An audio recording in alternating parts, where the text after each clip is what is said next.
G'day everyone. Look, just a really short video today. I was looking on the news on the online at one of my local papers last night, and I've got to tell you, there was an article that came up about a family, or a couple rather, that got fined for disorderly behaviour on an airline. Now, I want to know your thoughts on this, okay? They basically, the long and short of it is, they had purchased an economy class seat and they were in economy. And they'd cracked it because their 4-year-old daughter was unable to use the business class toilet. Now, look, on the surface, yeah, okay, I think anyone would have an issue with that. But what do you reckon? Now, look, I'm not going to try and portray the story in a different light other than what it is. So what I'm going to do, I'm actually going to read you the article and see what you think. So the article reads something like this.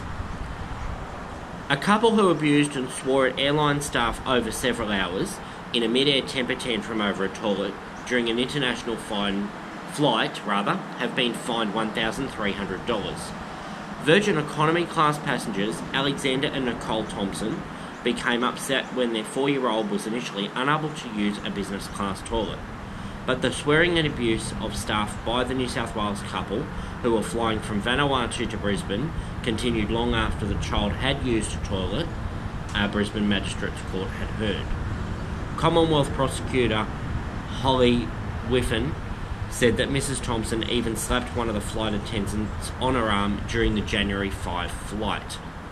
Mr. Thompson, 41, and Mrs. Thompson, 39, each pleaded guilty to a Commonwealth charge of offence and disorderly conduct on an aircraft, and Mrs. Thompson also pleaded guilty to common assault.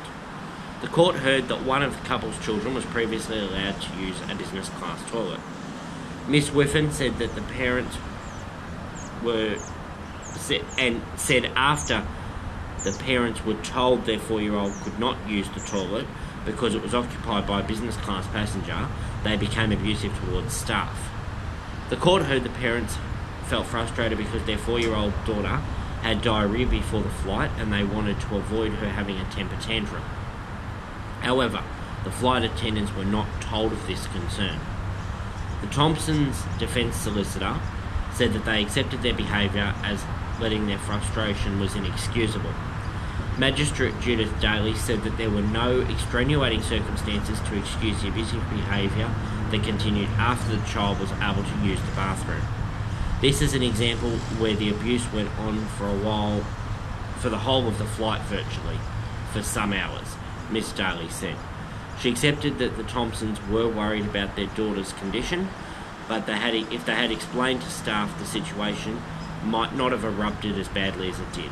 Miss Daly said that the staff were quite fearful of what might happen if the situation had escalated, and that the swearing may had an impact on other passengers.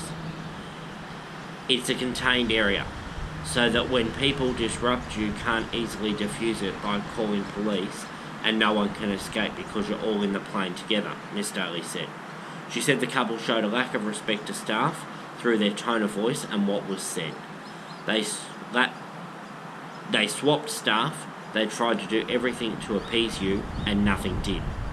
On Friday, the magistrates fined both Mr. and Mrs. Thompson $500 each for offensive and disorderly conduct, and Mrs. Thompson was also fined $300 for common assault.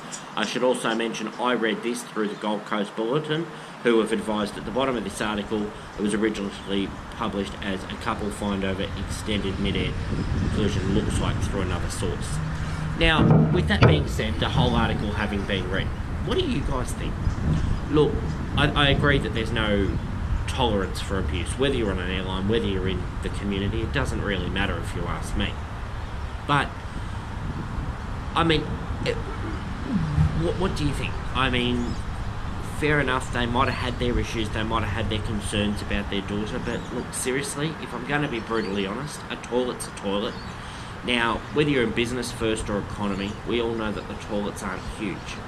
Okay, now, if it was a legitimate thing, maybe they should have actually spoken up to the flight crew about the concerns. I mean, you would have had an opportunity to have even seen staff at check-in, I'm sure, and arrangements could have been made.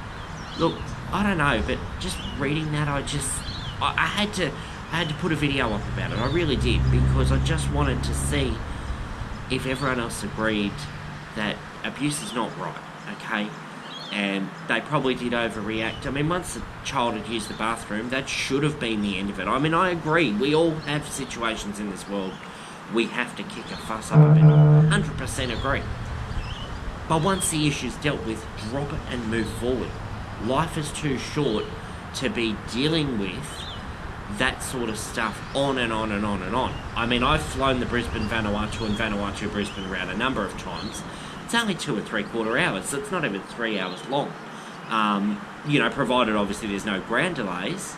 So, you know, you'd probably, for the rest of the passengers, they're probably bloody lucky that it was only 3 hours long and not, say, like a 14-hour flight to LA. So, I don't know. What do you think? Put your comments below. I'd be very interested to see if you think that the action taken was appropriate. I certainly do. I just can't believe that people can't act civilly. That's probably my biggest thing. You know, you're on an aeroplane, as was said in the article, you're in a confined space. Have some civility and just, I don't know, tolerate one another. I think that's probably the key thing. You know, just tolerate one another regardless of what's going on or how you feel about a person. The longest flight in the world's only 17 hours. You're not even together for a whole day. Like, seriously? I don't know. Alright, that's my gripe for the day. Let us know what you think in the comments below. And I'd love to hear what your feedback is. I'll also pop a link into the description to the article that I've read as well for this video. So you can read it again if you want to and be fully informed. Have a great day, everybody.